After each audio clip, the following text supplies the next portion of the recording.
kebakaran depo Pertamina di Jakarta. Di Jakarta. Tahun lalu apa 2 tahun lalu kalau nggak salah. Nah itu korbannya terbakar hangus, terbakar hangus.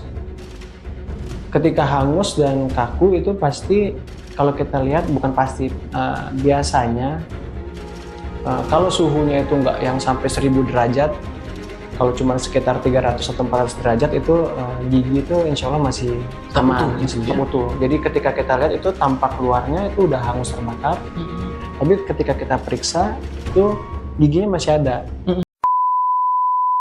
Jadi kita lihat ketika dia senyum, terus kita ambil foto senyumnya, nah itu kita impitkan jadi kita foto jenazahnya senyum, kita foto, kita tarik dan kita cocokkan. Baru sama. Jadi itu ini kasus pembunuhan. Oke. Jadi karena dia dokter bedah, dia dokter, jadi dia tahu kan dok untuk identifikasi ini perlu apa aja.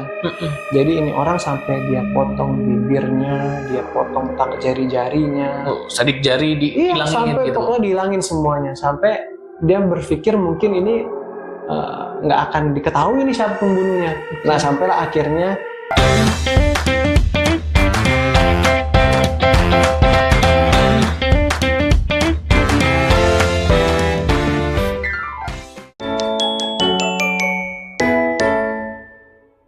Halo sahabat semua, kembali lagi ke podcast Sahabat Dr. Eko. Kali ini kita sudah kedatangan tamu, seorang ahli dan expert di bidangnya, Dr. Gigi Aditya Dede, Magister Sains Kedokteran Forensik. Ya betul. Gitu ya dok ya? Oke. Terima kasih dok sudah datang ke podcast kita ini. Bagaimana dok kabarnya? Sehat? Alhamdulillah. Sehat ya? Dokter Eko gimana? Apa kabar? Alhamdulillah sehat. Ya gini-gini aja dok. Kesibukannya apa dok sekarang?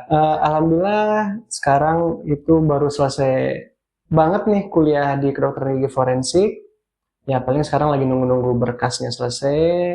Untuk kedepannya mau di mana ya itu tergantung dari Allah Subhanahu Wa Taala. Luar biasa dok. Jadi kedokteran gigi forensik memang ilmu yang sangat jarang ditekuni. Betul. Ya, karena tapi sangat bermanfaat untuk kehidupan kita semua. Betul. Dok, sebelum kita masuk ke yang berat-beratnya dok, ya kan, dokter Dede ini dikenal sebagai dokter gigi, kemudian selebgram, tapi topnya adalah model ya dok ya. Waduh. Lebih sering dikenal yang mana dok? Model, selebgram, atau model atau iklan atau penyanyi dok ya? Waduh bukan.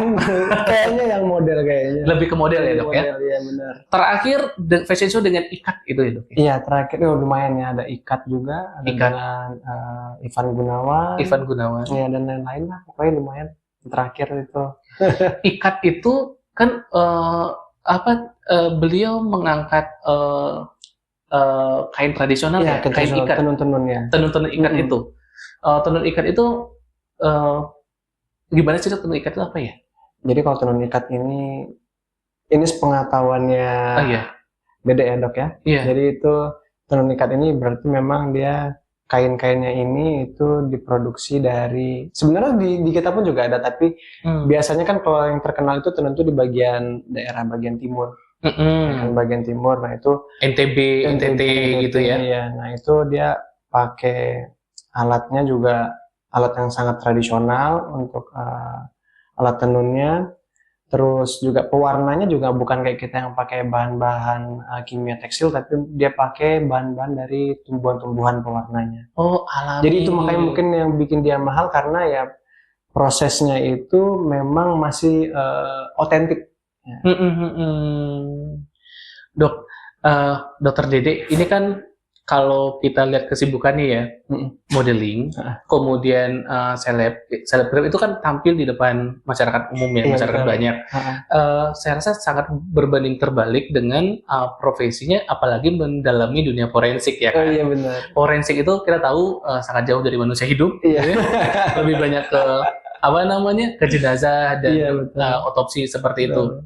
Bagaimana Dokter Dede ini membagi tampilan kehidupannya. Maksudnya begini deh, Dokter Dedek, gimana sebagai model, gimana menjalankan profesinya sebagai dokter gigi yang modelnya forensik lagi. Iya, benar-benar. Jadi kalau sebenarnya kalau kita lihat di era sekarang kan memang belum seperti di luar negeri ya dokter. Iya. Jadi kalau di luar negeri itu biasanya kan mayoritas para pengguna asuransi itu ketika dia meninggal, untuk supaya klaimnya keluar pasti itu biasanya akan membutuhkan tenaga ahli seperti tenaga forensik untuk dia ketika misalnya nih ada korban meninggal, untuk supaya asuransinya keluar itu pakai tenaga dari dokter forensik. Nah, cuman kan kalau di Indonesia itu masih sangat jarang.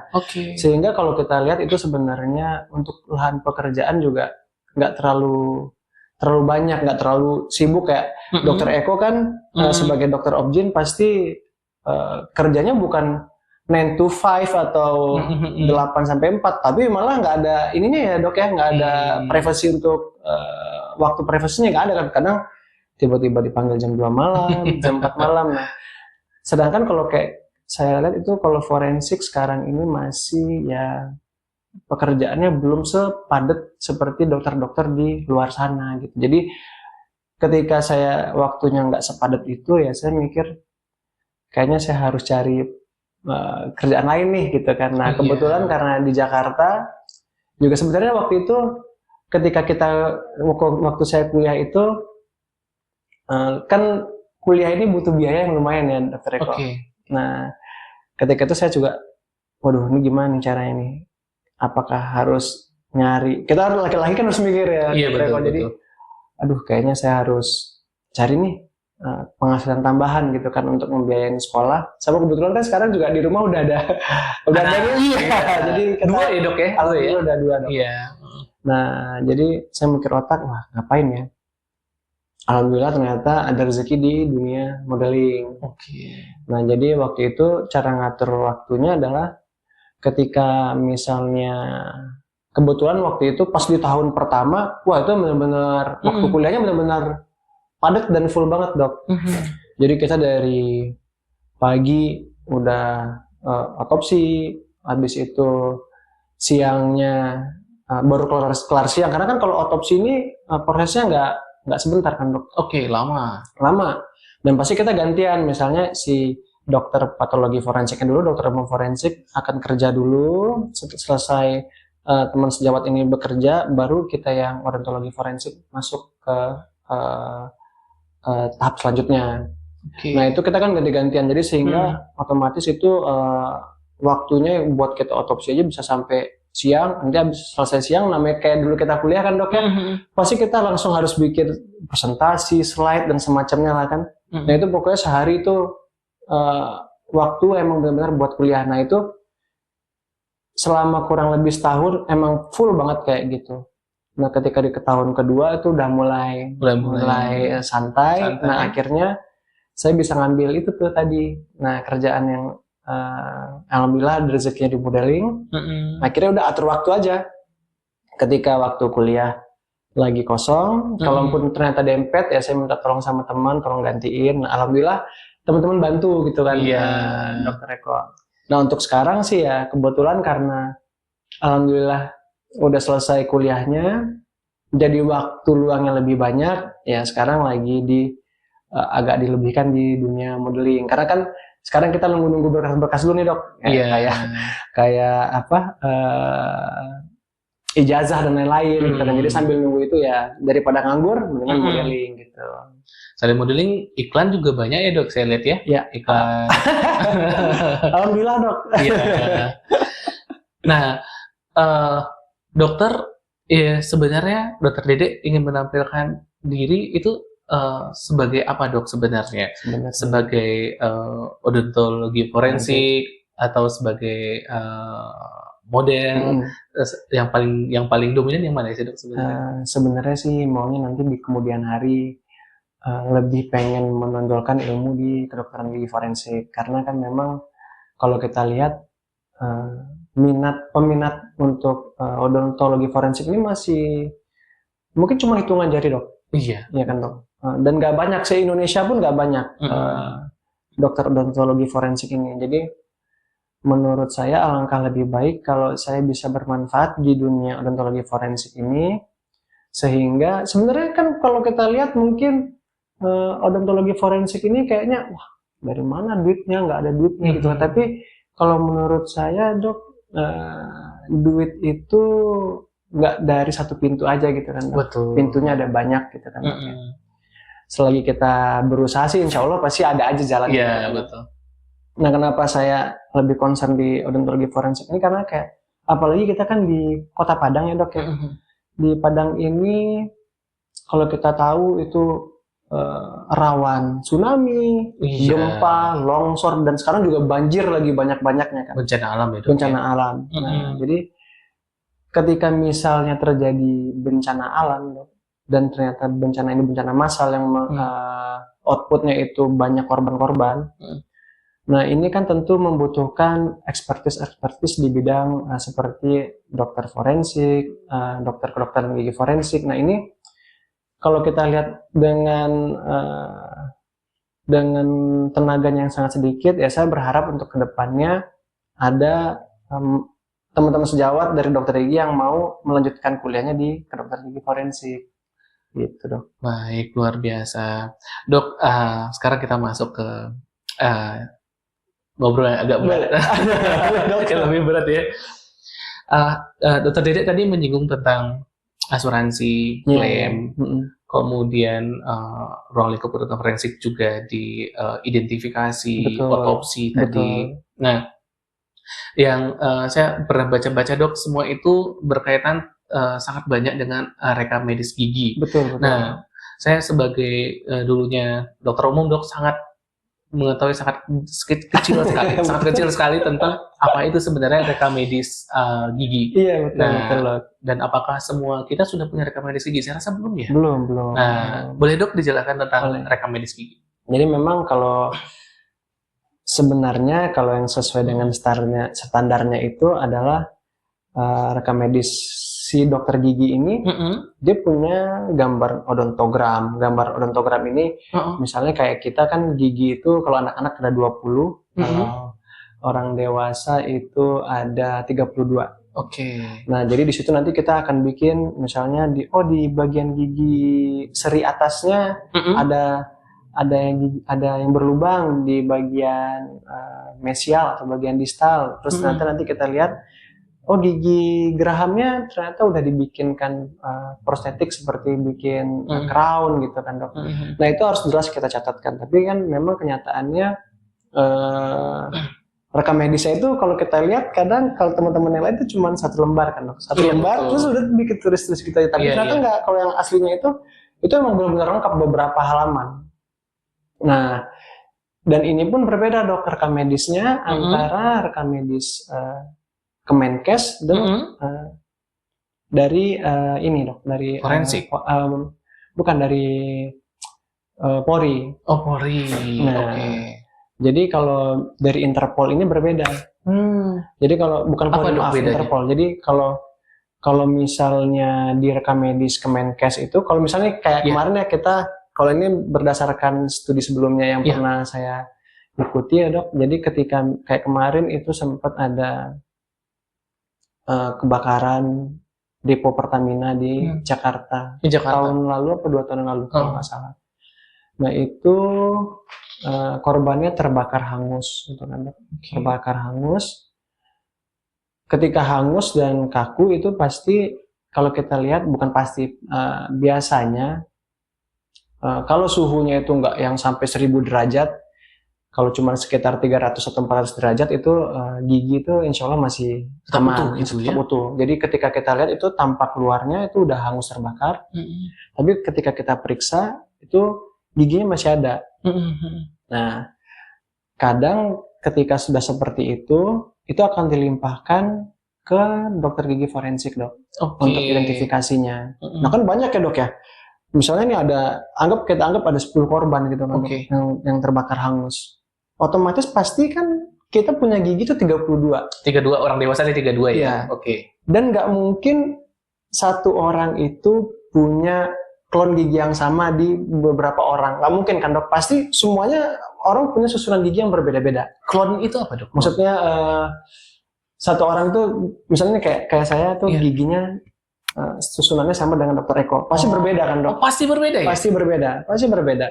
Apalagi kita punya 32 gigi. 32 gigi. Pasti beda, ada inklinasinya miring ke sini, miring ke sana, gitu kan dok. Nah, pasti itu sangat berbeda, dan anggaplah nanti ketika ada kakek-kakek atau lansia, pasti ada yang misalnya punya gigi palsu di sini, ada yang pernah dipakein implan di sebelah sini, pasti berbeda-beda kan dok. Dan itu harusnya dicatat. Nah itu harus dicatat. Dan itu yang dicatat dalam rekam medik gigi. Betul. Nah itu harus dicatat dengan jelas. Nah biasanya tuh kalau di luar negeri, bahkan di rekam medisnya itu kan kalau sekarang udah elektronik kan dok. Iya betul. Nah itu akan ada foto profil si pasien. Jadi ketika di rekam medisnya itu kita isi dan kita akan melampirkan itu di dalam fotonya itu ada foto profil depan, kanan dan kiri. Nah ini sebenarnya tujuannya adalah untuk membantu ketika identifikasi. Iya betul dok. Ketika misalnya terjadi bencana massal. Nah ini kita kan bisa tarik data-datanya dari misalnya dari klinik mana, dari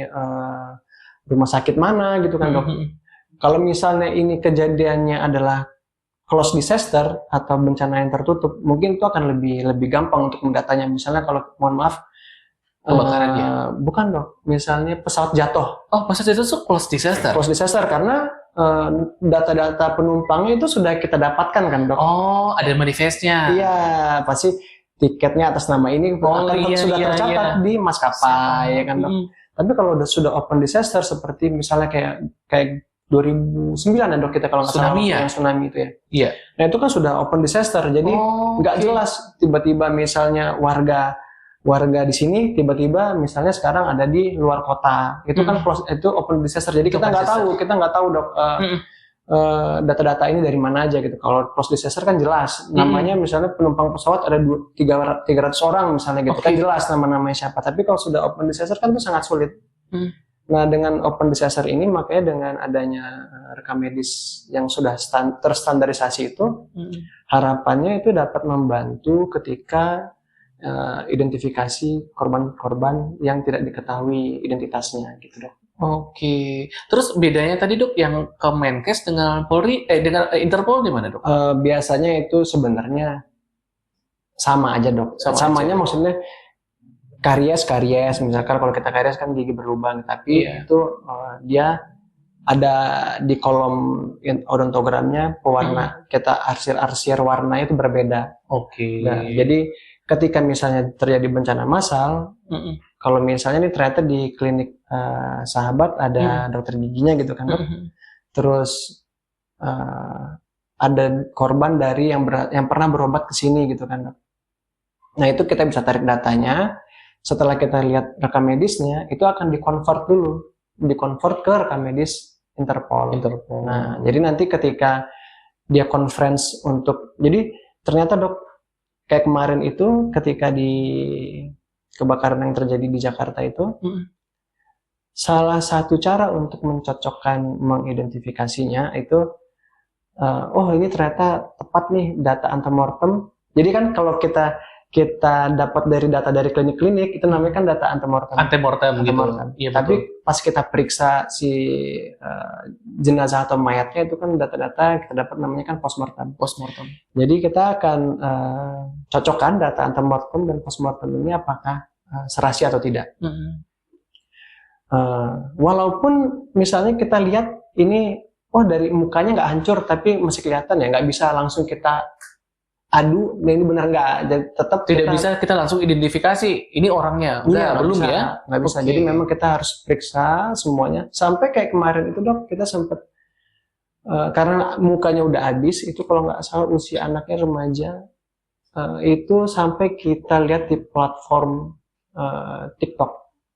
Jadi kita lihat ketika dia senyum, terus kita ambil foto senyumnya, nah itu kita impitkan jadi kita foto jenazahnya senyum, kita foto, kita tarik, dan kita cocokkan. Baru sama.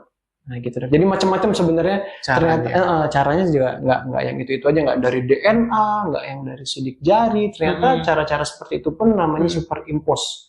Superimpose pun juga bisa kita gunakan gitu loh. Luar biasa. Dok, siapa aja sih yang berhak atau wajib membuat rekam medik ini? Apakah semua dokter gigi wajib membuat rekam medik gigi ini? Wajib, wajib dok. Jadi Wajib ya? memang seluruh dokter gigi yang berpraktik itu diwajibkan memiliki rekam medis yang sudah distandarisasi. Nah itu berdasarkan, kalau sekarang kan yang beredar itu berdasarkan Kemenkes. Nah kita harus pakai itu dok. Jadi kayak sekarang kan kadang ada yang nggak dibikin ya dok, alergi obat.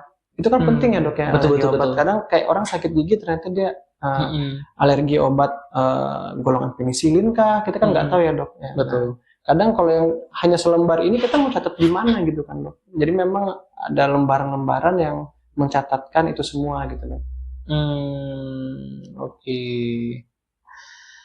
Berarti kalau berdasarkan cerita Dokter Dede tadi tuh memang sangat berguna sekali ya. Maksudnya saya bisa membayangkan ya ini saya pernah baca berita tsunami tahun 2004, kemudian bom Bali 2002, kemudian Adam Air 2007, kemudian yang ini Lion Air yang tahun 2018. Dan kebanyakan dari kasus itu identifikasinya ternyata melalui rekam medis gigi itu. Ya kan? Jadi maksud saya betapa pentingnya rekam medis gigi itu, dan sebaiknya semua dokter gigi mencatat ya, dan semua pasien, semua kita sebaiknya mencatat rekam medis gigi kita ya, sebagai orang Indonesia gitu. Betul. Jadi kalau kita lihat itu di luar negeri, mereka pasti sudah punya dok. Jadi bukan datang ke dokter gigi untuk berobat gigi, tapi memang untuk screening mereka dulu aja gitu kan. Jadi kalau sekarang itu kalau kita lihat di kampusnya saya itu dok, sekarang untuk yang di program residensinya itu sekarang udah jalan pengabdiannya itu berupa, mungkin sepertinya kan bukan pengabdian gitu kan dok, tapi menurut saya perlu gitu. Iya. Jadi kayak besok ini teman-teman ini akan berangkat ke Malang untuk mencatat rekam medik dari para TNI Polri gitu dok. Jadi apalagi kayak misalnya gini dok, TNI AU ya apalagi ya. Mereka ini kan bawa pesawat ya kan dok, terus anggaplah TNI ini akan berangkat ke medan perang gitu kan dok. Dikirim ke seperti anggaplah di Gaza dan lain-lain kan dok. Nah itu kan butuh yang namanya rekam medis kan dok. Nah dan itu nggak cuma itu aja dok, ternyata kita butuh itu juga, kita cetak giginya atas bawah untuk melihat itu semua dok. Cetak gigi itu seperti apa ya dok? Cetak gigi itu? Kita cetak giginya misalnya nih kayak saya kan dok, kita cetak giginya dengan bahan seperti karet gitu. Terus nanti kita cor, nah ini nanti akan kita lihat, nah ini giginya si Aditya, gitu dok, ini giginya si ini gitu dok. Jadi memang untuk memperjelas ketika misalnya nanti ya amit-amit ketika ada bencana itu bisa digunakan dengan sebaik mungkin gitu dok. Iya, berarti sampai mana ya dok kalau di Indonesia sekarang kewajiban untuk membuat rekam medik gigi? Belum ada ya kewajibannya? Belum ada. Yang benar-benar kayak misalnya kalau nggak dikerjain, jatuhnya misalnya didenda misalnya, atau BPJS-nya nggak aktif gitu ya? Nggak ada. Belum ya dok ya? Belum. Tapi kalau menurut saya kalau kepentingannya sangat banyak kayak gitu, apalagi daerah kita Indonesia rawan bencana, harusnya kayak menurut saya diwajibkan ya dok. Seharusnya memang benar-benar lebih getol gitu ya dok ya. Iya. Ya semoga nanti kedepannya bisa lebih baik dok. Seperti itu. Iya betul sih dok, luar biasa. Nah terus juga kalau boleh cerita itu dok. Iya. Dulu kan kalau misalnya mikir dokter gigi itu kan kayak cuma nambel, terus cabut gigi gitu kan dok. Terus tiba-tiba ternyata pas masuk di kedokteran gigi forensik ini, ternyata ilmunya nggak yang biasa. Otomatis nggak mungkin kita mau nambel atau cabut gigi orang yang sudah meninggal kan dok. Tapi memang walaupun kasusnya ini bukan hanya untuk orang meninggal, ya kayak orang hidup kan juga bisa ya dok. Seperti misalnya sexual abuse, child abuse, ya kan dok. Kita bisa lihat itu dari air liurnya, bite mark, Oh, bite mark. Bite mark itu Oh, bisa bekas kita lihat, gigitan bekas ya? gigitan.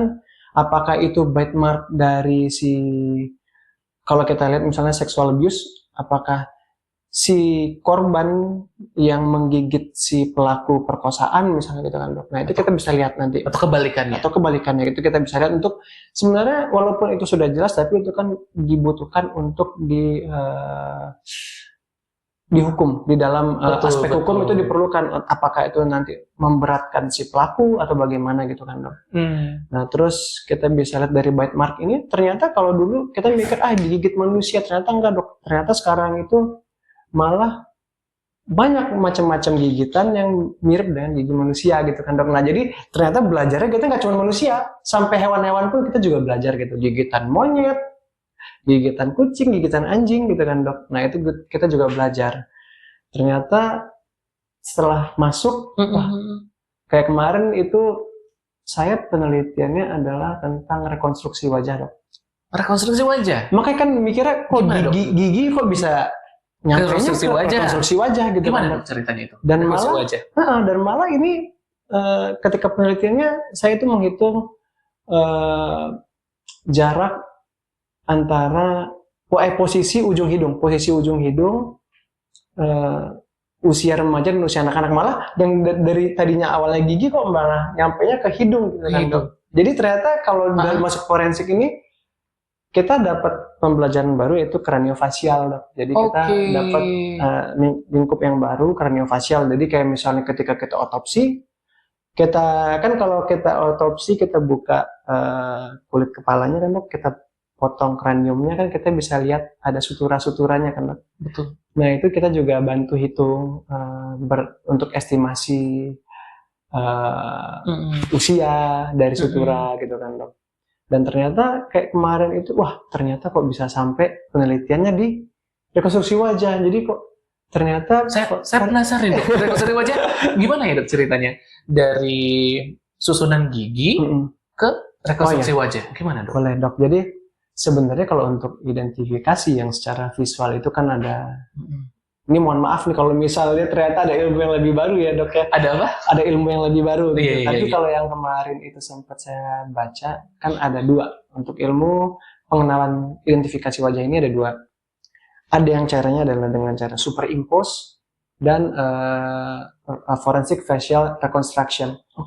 Jadi kalau untuk superimpose ini misalnya ini ada yang meninggal gitu kan dok, di sebuah ruangan. Nah, ruangan tertutup. Nah, ruangan tertutup. Ini ada yang meninggal satu orang. Di dalam rumah ini jelas ada berapa identitas manusia. Nah, ada foto-fotonya. Nah, ketika ini udah jadi kerangka si mayat ini, sudah jadi kerangka, itu bisa kita identifikasi dengan cara superimpose atau menghimpit. Jadi kita foto si kerangka tulang itu, terus kita himpit dengan foto yang ada dari kita punya. Misalnya di rumah ini ada fotonya si A gitu kan, kita himpit nih si A.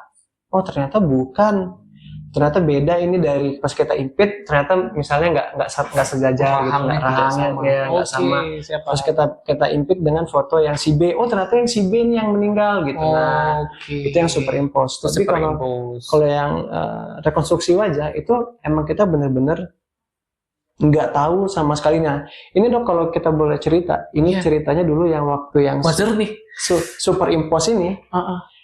Ini dulu kalau nggak salah, lupa namanya, nanti boleh kita lihat deh namanya siapa. Itu dulu pelakunya adalah dokter bedah. Itu di zaman lama banget deh, awal mulanya ini.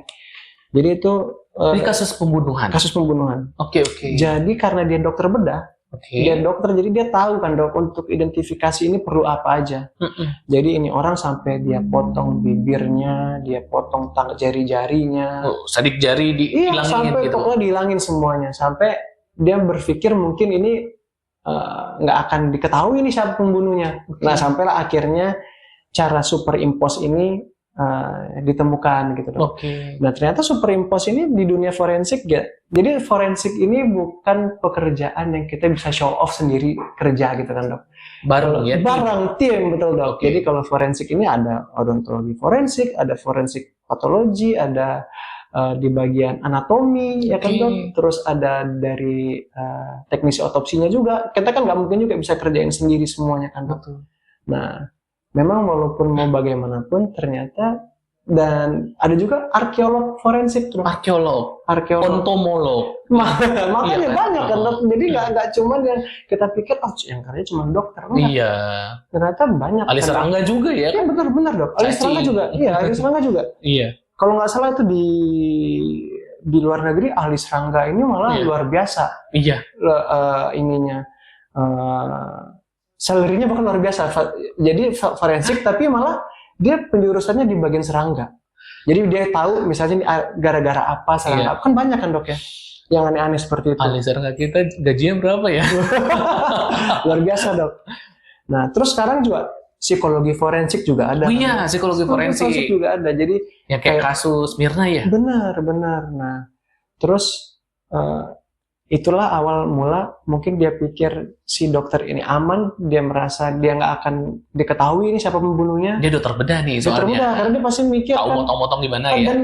Dan kalau misalnya dia potong itu, kalau saya nggak salah baca dok, cara potongnya itu kalau orang awam pasti motongnya asal. Nah itu kan beda dok. Antara orang yang udah sering pakai pisau pasti bekas lukanya rapi ya kan dok. Nah ini bekas lukanya rapi, berarti ini orang yang kalau mereka lihat dulu itu ini bukan orang yang awam menggunakan pisau gitu kan.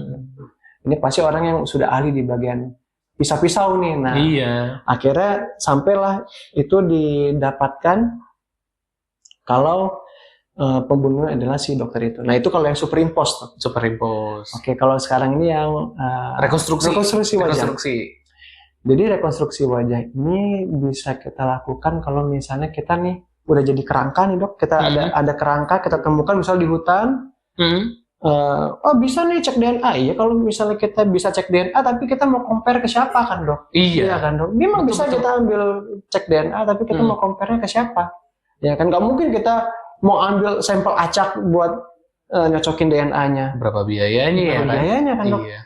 Nah itu sudah sulit kita lakukan untuk cek DNA. Lalu untuk identitasnya ternyata nggak ada kita temukan. Apakah itu mulai dari dompetnya dan lain-lain kita nggak temukan gitu kan dok. Sidik jari dia sudah kering misalnya kan dok. Wah ini nggak bisa kita lakukan. Nah kita bisa gunakan forensic facial reconstruction. Jadi kita rekonstruksi wajah. Nah kalau di luar negeri gitu kan dok, misalnya nih kita ada laporan orang hilang gitu kan, laporan orang hilang. Ketika kita dapat kerangka gitu kan dok, kita dapat kerangka. Kalau ini sebenarnya bukan proyeknya saya dok, tapi ini kita ramean. Kita rame sama teman-teman, itu ada dia sebenarnya ahli juga. Ini teman sekarang lagi ngambil S3 di Jepang. Nah itu saya ikut bareng sama beliau. S3 forensik juga. S3 kedokteran gigi forensik. Kedokteran gigi forensik juga. Di Jepang. Nah jadi waktu itu kita coba deh kita garap nih rekonstruksi wajah di Indonesia yang forensik belum ada. Jadi kita garap itu otomatis kita kan belum punya pakemnya dok. Kalau Indonesia itu ketebalannya jaringan lunaknya berapa sih gitu kan. Kalau lain-lain kan standar lah 1 sampai 2 mili jaringan lunaknya 1 sampai 2 mili. Tapi kalau kayak hidung, ketebalan bibir, mungkin kalau yang di Amerika, Eropa mereka udah punya formula. Tapi kalau kita di Indonesia kan belum punya dok. Nah jadi kemarin itu saya dapat tugasnya di bagian menentukan posisi ujung hidung orang Indonesia. Nah, jadi nanti tujuannya adalah mungkin nggak sekarang atau mungkin nggak 2 atau 3 tahun, mungkin 10 tahun ke depan dok. Jadi misalnya nanti untuk data hidung, nah bisa pakai data saya. Data posisi mata itu bisa pakai data siapa nanti. Nah ini kalau misalnya ini semua udah punya datanya, mungkin di sekitar 5 atau 10 tahun ke depan kita punya aplikasi AI. Kita bisa tinggal taruh foto kerangkanya aja dok. Oh ini misalnya kita kan sebelum kita lihat apakah ini kerangkanya, kita kan bisa determinasi ras ya dok ya. Ras betul. Rasnya kan dok. Oh ini sepertinya mongoloid mungkin Indonesia punya gitu kan dok.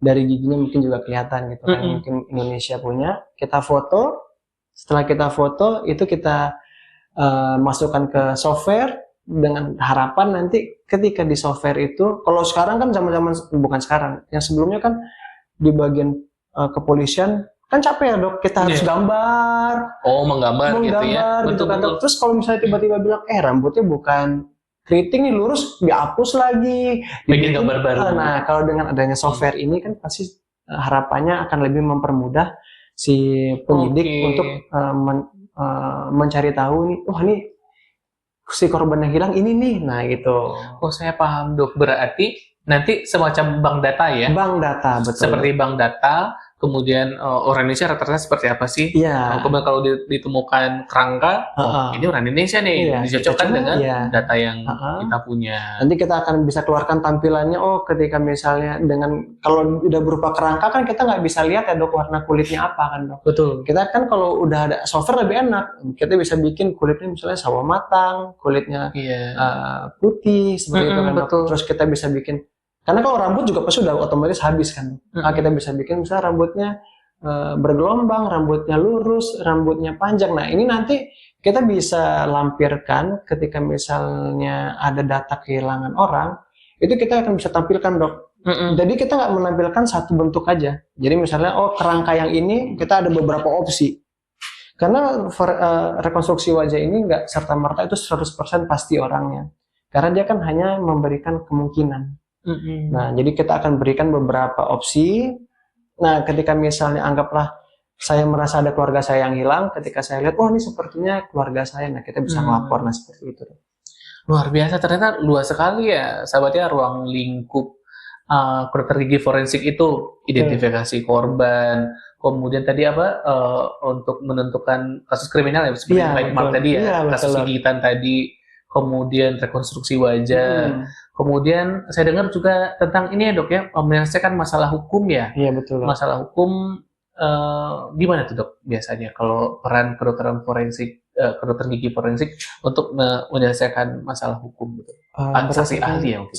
Saksi ahli dan surat visum juga ada kan dok? Oh visum. Iya, visum dan saksi ahli.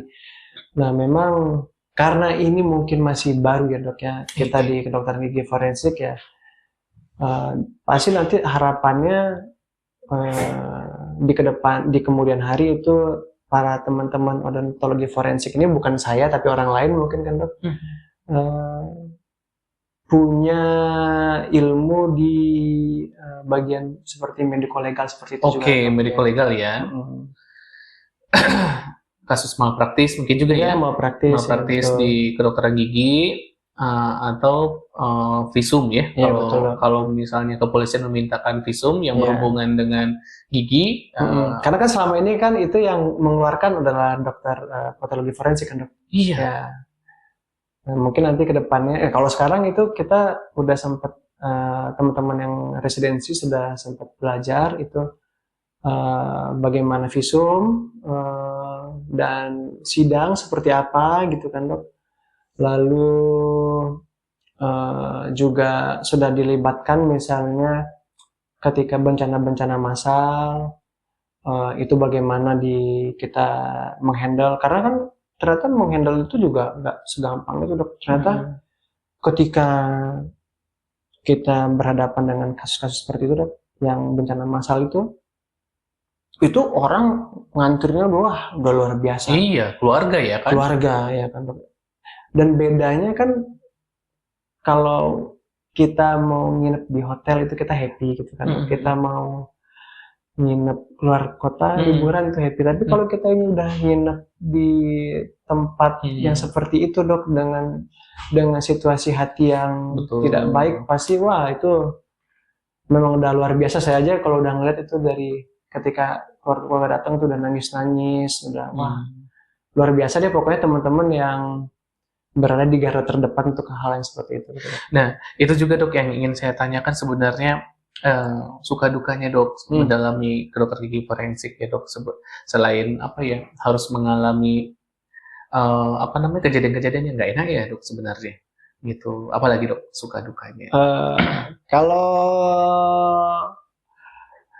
Sebenarnya sih seru dok. Seru Jadi ya? mungkin karena Kayak ini ya, kayak jadi detektif ya kan? Iya benar, karena Betul. mungkin kayak ke zaman kita dulu kan detektif Conan ya. Ada Dok, ya? detektif Conan. Betul. Kindaichi gitu kan. Dok. Ah, Nah kalau zaman kita itu mungkin karena kita sering nonton detektif, terus nonton kayak Sherlock Holmes gitu Iya. kan. Dok. Jadi kita jadi seru. jadi gitu. kita padahal kayak mikir wah ini pasti meninggalnya karena ini. Oh, langsung. Padahal ternyata pas kita periksa bukan ternyata. Cuma kita kayak sok tahu aja gitu kan. Cuma karena kita kayaknya wah ternyata belajar forensik ini nggak seboring itu gitu dok. Seru ya? Seru. Okay. Cuma memang capeknya luar biasa. Karena panjang ya dok. Panjang, capeknya luar biasa. Pemeriksaan satu korban aja lama ya? Bener dok. Waduh, ampun. Dan ya kalau kita boleh cerita kan, mohon maaf ya, nggak wangi kan dok. Oke, Iya kan dok. siap, Nah, betul iya, betul. Kan, ya. Mau dipakein masker berapa lapis juga, mau dipakai handscoon berapa lapis, habis kerja kalau kita makan nasi padang tetap rasanya gitu juga. Lengket ya di hidung. Lengket di hidung. Jadi ya sebenarnya tapi ya kita enjoy aja dok gitu kan. Nggak yang aduh ternyata forensik itu bisa bikin saya tuh secinta itu ke bidang ini gitu dok. Oke. Dok, boleh cerita dok satu kasus yang seru selama misalnya pendidikan ya? Oh boleh dok. Atau menangani otopsi atau kasus apa dok misalnya? Alhamdulillah sih sebenarnya kalau selama di perkuliahan ini nggak pernah kalau kata orang kan diganggu-ganggu gitu ya dok. Iya, Alhamdulillah sampai sekarang nggak pernah diganggu-ganggu, nggak. Kayaknya aman-aman aja gitu ya dok. Jadi kalau orang bikin nanti diganggu-ganggu gini, nggak. Alhamdulillah nggak ada tuh, nggak ada sampai sekarang aman. Nah tapi untuk kasus-kasusnya yang berkesan itu ya tiba-tiba tengah malam ditelepon, saya baru pulang dari rumah sakit terus ditelepon kebakaran yang waktu itu yang di Jakarta. Di Jakarta itu kita kerja lumayan lah dok sampai subuh. Nah, cuma kalau kebakaran kan kita tadi udah cerita dok. Nah, sebenarnya ada satu lagi tuh yang bikin menyayat hati itu adalah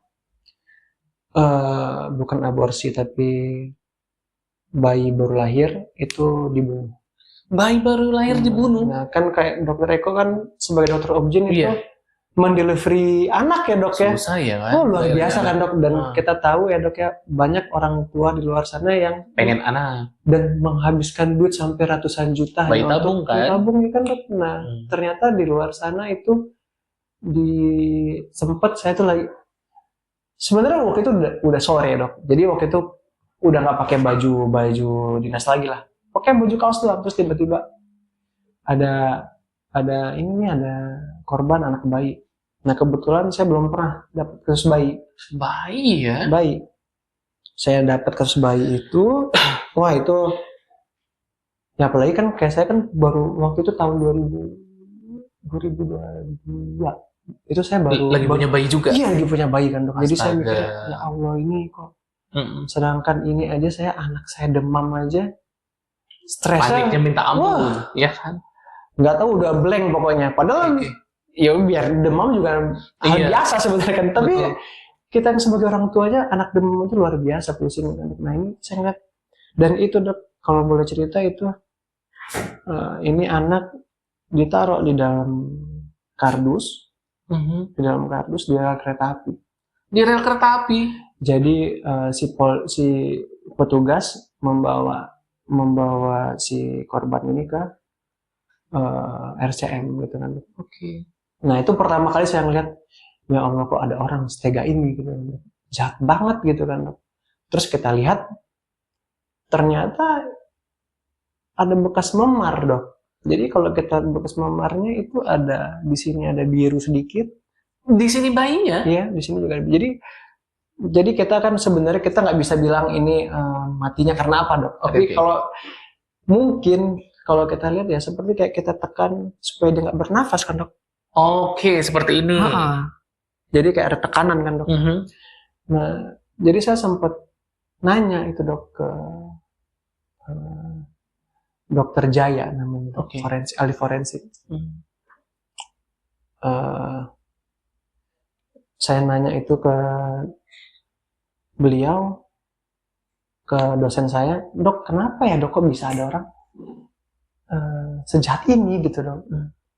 Dan ternyata beliau cerita, ternyata memang di Jakarta itu angka kematian anak beliau itu tinggi, lumayan tinggi dok. Jadi kenapa dok kok bisa seperti ini gitu dok? Ya karena ya pertama mungkin pergaulan bebas. Yang kedua dia korban perkosaan atau dia ya korban pergaulan bebas tadi, dia mau bunuh anaknya. Ketika dia hamil dia nggak berani, dia takut dia ikut mati juga mungkin kan dok? Oh, bisa Ya kan dok? betul. Nah jadi dia takut, akhirnya dia biarkan ini anak lahir dulu, baru dibunuh. Baru dia bunuh. Atau mungkin ini ada juga yang child abuse ini misalnya dia itu mirip, mungkin dia berharap mungkin yang melakukan adalah si laki-laki. Oh ini karena mungkin anaknya mirip sama mantan istrinya mungkin kan. Nah jadi itu yang bikin si anak-anak ini dibunuh gitu kan dok. Nah itu beberapa faktor gitu kan dok. Nah terus saya lihat kan, ampun kok bisa sejahat ini. Nah cuman ini waktu itu saya sempat kenapa kasus itu berarti ya, pertama karena kebetulan saya juga baru dapat ngomongan dok. Wah itu hati saya juga itu sampai nangis dok. Pas saya lihat saya sampai kayak gini, aduh kok bisa kayak gini dok. Nah dan ternyata kita sebagai dokter gigi ini dibekali dokter gigi forensik ini, kita waktu kuliah itu dibekali ini dok, ronsen portable. Nah jadi ternyata saya waktu itu sempat anak bayi ini saya periksa, tentu otomatis dari erupsi gigi kan tumbuh giginya dok, itu bisa kita lihat. Udah gede ya bayinya? Masih baru lahir dok, tapi kita bisa lihat dok. Oh bisa lihat ya? Bisa lihat dari ronsen portable, kita foto giginya, kita bisa lihat estimasi ini usianya berapa. Apakah memang ini bayinya memang bayi misalnya kita anggaplah sekitar 36 sampai 40 minggu misalnya gitu dok. Atau dia memang sudah lahir dulu baru dibunuh gitu kan. Kan bisa. Nah itu kita bisa lihat dari ronsen untuk estimasi perkiraan giginya. Terus saya foto karpalnya dok. Tangan, jadi kita bisa lihat karena kita kan tahu tuh di dalam karpal ini kan osifikasinya panjang sampai umur 19 tahun ya kalau nggak salah saya. Nah itu kita bisa foto, kita akan bandingkan, cocokkan, terus dengan panjang tubuh bayi. Terus waktu itu juga kita bisa bandingkan dengan tulang pahanya dok. Jadi kita buka, ketika kita otopsi, kita ukur berapa panjang tulang pahanya, terus kita bandingkan semuanya, oh ternyata sinkronis, cocok gitu, usianya segini gitu. Nah berarti disitulah peran odontologi forensik untuk menentukan usia ya? Iya, macam-macam dok. Kalau kayak ternyata dokter gigi forensik ini kita bisa lihat itu berdasarkan untuk estimasi usia. Terus kita kan bisa macam-macam ya dok. Kayak orang lansia itu pasti giginya aus dok, karena udah sering dipakai. Jadi ketika giginya udah sering dipakai itu pasti giginya lebih aus. Kalau kita kan masih kita tuh masih tonjolan-tonjolannya masih bagus. Ya. Nah, terus kita bisa determinasi ras itu kayak misalnya kita kan mongoloid ya dok. Yang biasanya sering kelihatan itu gigi seri atas ini bentuknya itu seperti skop. Kayak skop. Nanti kalau kita lihat di Google itu seperti skop. Nah itu gigi mongoloid seperti itu. Kalau Eropa beda? Dia biasanya nggak seperti itu dok. Nggak seperti itu. Terus kalau Eropa itu biasanya atau Kaukasoid itu dia rahangnya lebih sempit, terus dia lebih crowded, lebih berjejal gitu giginya. Terus kalau kayak negroid, yang negro itu lebih maju ya. Nah ya, terus dia giginya pasti lebih besar, rahangnya lebih besar, ya kan dok. Terus kadang kalau kita lihat kalau orang-orang negroid ini dia giginya suka kadang open bite gitu dok, agak kebuka gitu. Nah itu ternyata ilmunya nggak cuman kita nambel gigi, cuman cabut gigi, ternyata ketika masuk forensik, waduh udah kayak mulai dari nol lagi dok. Gitu, dok. Luar biasa ya dok ya. Jadi sahabat semua sepertinya kayak nggak cukup satu part deh. Nggak cukup satu part nih, harus nyambung gitu ya. Harus ada part-part berikutnya ini. Baik sahabat semua, sekarang kita masuk ke segmen terminologi.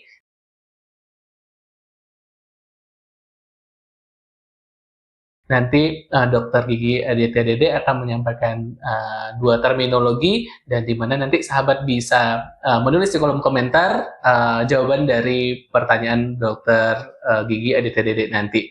Nanti sahabat semua yang beruntung akan mendapatkan apresiasi dari tim YouTube Sahabat Dokter Eko. Dia ada 2 terminologi. Yang pertama itu adalah apa itu bite mark. Nah, terus yang kedua, ini sebenarnya tadi nggak ada, tapi teman-teman kalau misalnya tahu ini apa, wah ini pasti luar biasa banget deh pokoknya. Bahkan waktu saya kuliah, Dok, itu saya belum dapat ini terminologinya. Oke. Yaitu apakah itu pink teeth? Gigi pink teeth. Oke, gigi pink teeth. Oke, sahabat semua, itu 2 terminologi, agak susah ya dari Dokter Aditya Dede ya tadi ya. Yang pertama, apa itu bite mark, kemudian yang kedua adalah apa itu pink teeth, gigi pink. Ya. Nanti sahabat bisa tulis semua di kolom komentar, nanti tim sahabat akan memberikan apresiasi untuk penonton yang beruntung.